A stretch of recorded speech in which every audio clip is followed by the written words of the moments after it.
पर्यटकांनी उत्तर द्यावं या सगळ्याचं. यासाठी पर्यटक जात नाही. पर्यटकांनी आवडण्यासाठी जायचं का सतत बलिदान देण्यासाठी? पाकिस्तान मुर्दाबाद मुर्दाबाद मुर्दाबाद पाकिस्तान मुर्दाबाद मुर्दाबाद मुर्दाबाद. आम्ही हे काय बघतोय?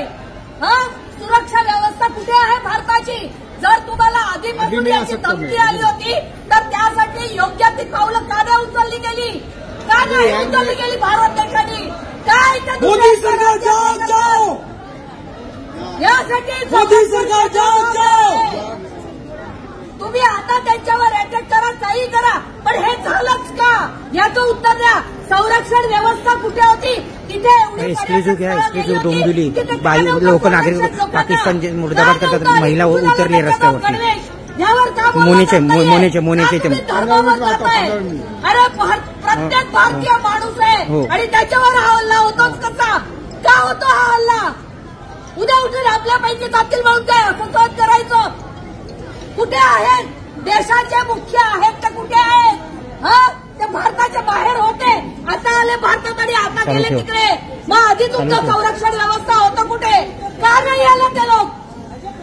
त्याचं प्रत्युत्तर काय देणार तुम्ही? पण ही माणसं कुठून आणणार जी गेली आहेत ती? एवढ्यासाठी का जातं भारताचे हे माणसं? प्रत्येक पर्यटन स्थळावर तुमची सुरक्षा व्यवस्था आहे कुठे? अतिथी त्यानंतर तुमच्या मागचे जे सुरक्षा आहे ना मंत्र्यांच्या मागची ती कमी करा आणि सामान्य लोकांना सुरक्षा द्या. प्रत्येक माणसाला सुरक्षा ही मिळालीच पाहिजे. का आम्ही आमच्या देशात भिवून बघायचं?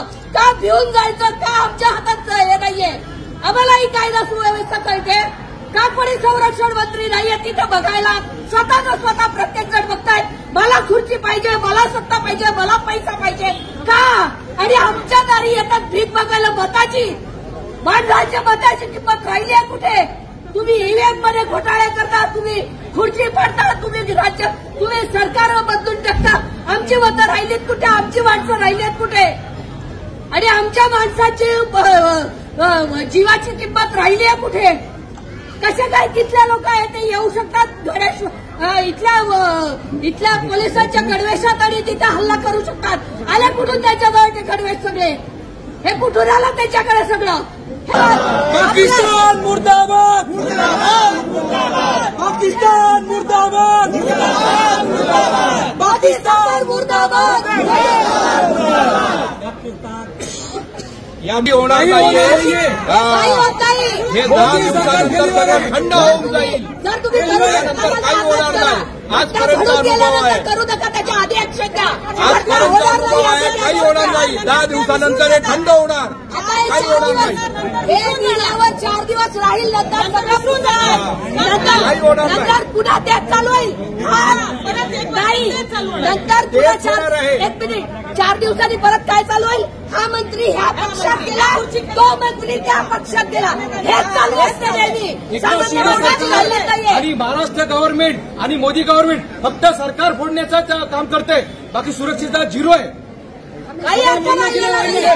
सामान्य माणसाला अजिबात किंमत राहिलेली नाहीये. ज्या दिवशी मंत्र्यांची पोरं किडनॅप होतील ना तेव्हा यांचे डोळे उघडतील.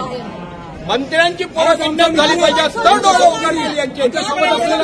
आमच्यातून जातो, आम्हाला दुःख येते. नवनवीन घडामोडी पाहण्यासाठी स्टार महाराष्ट्र न्यूजला सबस्क्राईब करा आणि ताज्या बातम्यांचे अपडेट मिळवण्यासाठी बेल आयकॉनला प्रेस करा आणि परिपूर्ण बातमीबरोबर रहा, इतरांपेक्षा एक पाऊल पुढे.